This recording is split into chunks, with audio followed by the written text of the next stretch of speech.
Terus gimana kalau jamak misal antara zuhur dengan asar atau maghrib dengan isya? Karena di masa itu sedang sibuk-sibuknya dengan anak-anak dan majikan melarang sholat karena anak-anaknya dan majikan saya non-muslim. Menjamak sholat karena kesibukan, tapi kesibukannya ini berlangsung setiap hari. Sekarang begini, besok juga begitu, sama terus berulang setiap hari, di waktu yang sama selalu terjadi kesibukan yang sama, maka tidak boleh menjamak sholat. Jadi tetap ya, duhur mesti di waktu duhur, asar mesti di waktu asar, gak bisa dijamak. Kalau dikosor bagaimana? Nah, kakak ini sebelumnya bertanya, karena majikannya ini sering komplain kalau sholat katanya lama. Jadi bertanya, boleh gak sholatnya dikosor dari 4 rakaat jadi 2 biar lebih singkat? Jawabannya dikosor tidak boleh ya. Sama, jamak gak boleh, dikosor juga tidak boleh. Karena kakak tidak sedang bepergian, kakak juga tidak dalam kondisi sedang peperangan. Makanya gak boleh mengkosor sholat. Solusinya kalau mau sholatnya lebih singkat biar majikan gak marah, maka sholat laksanakan tapi yang rukunnya saja ya. Rukun sholat yang 17 itu laksanakan rukunnya saja, tidak dengan sunnah abadnya, tidak dengan sunnah hayatnya. Artinya misal setelah takbiratul ihram itu gak baca doa iftitah, karena doa iftitah itu sunnah hayat, langsung baca surah Al-Fatihah. Setelah baca surah Al-Fatihah gak baca surah lagi, karena itu juga sunnah hayat. Begitu contohnya supaya mempersingkat waktu sholatnya. Nah, kalau sudah diupayakan sholat dengan yang rukunnya saja sehingga menjadi lebih singkat, majikan masih juga komplain, apalagi kalau sampai melarang sholat, wah, lebih baik sih menurut saya ya, lebih baik cari pekerjaan lain ya. Cari pekerjaan yang memang mempermudah kita beribadah. Lalu timbul pertanyaan, bukannya dulu pernah menjelaskan ya kalau sholat itu boleh dijamak dalam keadaan ada kesibukan, ada hajat, ada keperluan. Bukannya pernah menjelaskan seperti itu. Nah, kenapa kok sekarang saya jamak gitu gak boleh? Nah, begini, menjamak sholat itu memang ada salah satu pendapat ulama yang membolehkan menjamak ketika ada keperluan, hajat, atau ada kesibukan. Tapi ada syaratnya. Ya, ini syaratnya adalah itu kejadiannya tidak berlangsung setiap hari begitu.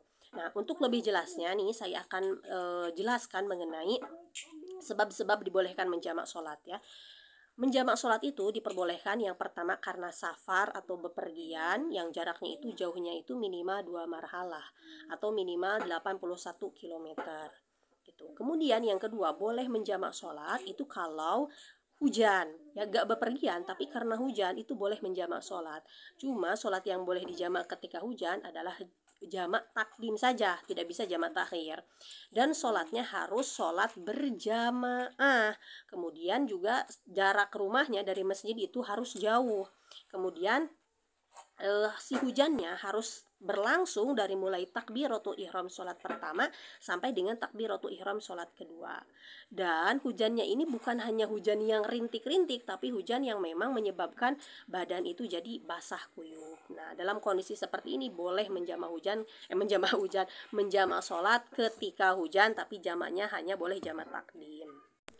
Kemudian yang ketiga, boleh menjamak ketika kondisi sedang sakit. Dan sakitnya ini memang sakit yang sekiranya kalau bolak-balik ke kamar mandi untuk toharo, mengambil air wudhu, itu kesulitan, butuh perjuangan, dibopong orang gitu.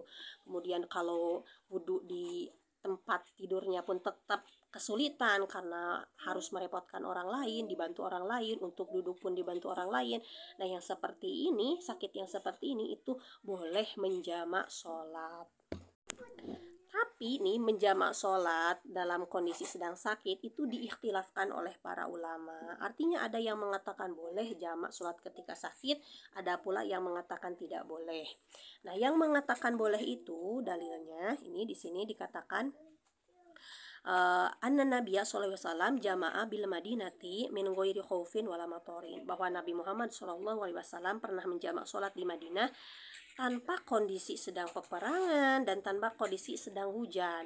Nah, dari hadis ini kemudian disimpulkan oleh ulama yang membolehkan jamak ketika sakit, oh berarti baginda Nabi Muhammad itu menjamak sholat padahal gak sedang peperangan, gak sedang hujan. Oh, bisa jadi karena sakit nih, makanya boleh jamak ketika sakit. Dan juga karena alasan safar saja, bepergian saja boleh menjamak sholat, ya berarti sakit juga boleh, karena sakit ini justru banyak kemadaratan gitu ya. Karena seseorang yang ketika bolak-balik ke kamar mandi dalam kondisi tubuhnya ini lemah, tentu akan kesulitan. Makanya diperbolehkan menjamak sholat ketika sakit menurut pendapat ulama yang ini. Bahkan dari hadis yang tadi, jama'a bil madinati min ghairi khaufin wala matorin, itu ada pendapat beberapa ulama yang mengatakan bahwa boleh menjamak sholat ketika ada keperluan, kebutuhan, kesibukan, tapi keperluan atau kesibukannya ini tidak berlangsung setiap hari, jadi kejadiannya ini langka begitu. Dalilnya masih hadis yang tadi, bahwa Nabi Muhammad pernah menjamak sholat di Madinah tanpa sebab karena peperangan, tanpa sebab karena hujan. Itu dijadikan dalil oleh para ulama yang mengatakan boleh menjamak sholat ketika ada keperluan dan kesibukan, dengan syarat keperluan dan kesibukannya ini tidak berlangsung setiap hari.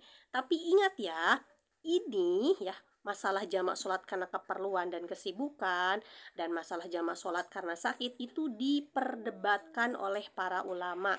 Artinya ada ulama yang mengatakan boleh dan ada ulama yang mengatakan tidak boleh. Nah, contoh kondisi di mana seseorang menjamak karena suatu misalkan kesibukan. Contoh misal seseorang mudik, jaraknya sih deket ya, misal 30 km. Berarti kalau dari segi jarak perjalanan itu tidak memperbolehkan jamak sholat. Dia jaraknya 30 km, dia mudik, tapi dia kejebak macet. Dalam kendaraan umum kejebak macet, kanan kiri ada kendaraan, gak bisa keluar gitu. Kemudian juga dia bawa anak, sehingga dia juga kesulitan mau menitipkan anaknya kepada orang lain karena orang lain tidak dikenal olehnya dan dia tidak mempercayai orang lain tersebut. Dalam kondisi seperti ini dia bingung nih, ini waktu sholat maghrib sudah mau habis, sementara dia belum sholat maghrib. Apakah dia meninggalkan sholat maghrib ataukah dijamak? Kalau dijamak takhir berarti pada saat itu dia harus niat mengakhirkan sholat maghrib ke sholat isya untuk dijamak ya. Nawaitu takhirul maghribi ilal isya'i li ajma'a bainahuma.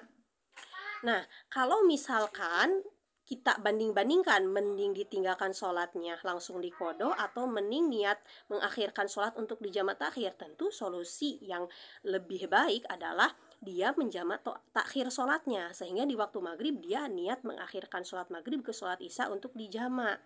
Karena ada pendapat ulamanya, yakni ulama yang tadi yang mengatakan boleh menjamak dalam kondisi ada kesibukan, tapi kesibukannya ini tidak terjadi setiap hari. Nah, memang dalam kondisi terdesak itu pendapat ulama yang membolehkan justru jadi sebuah solusi ya untuk kita.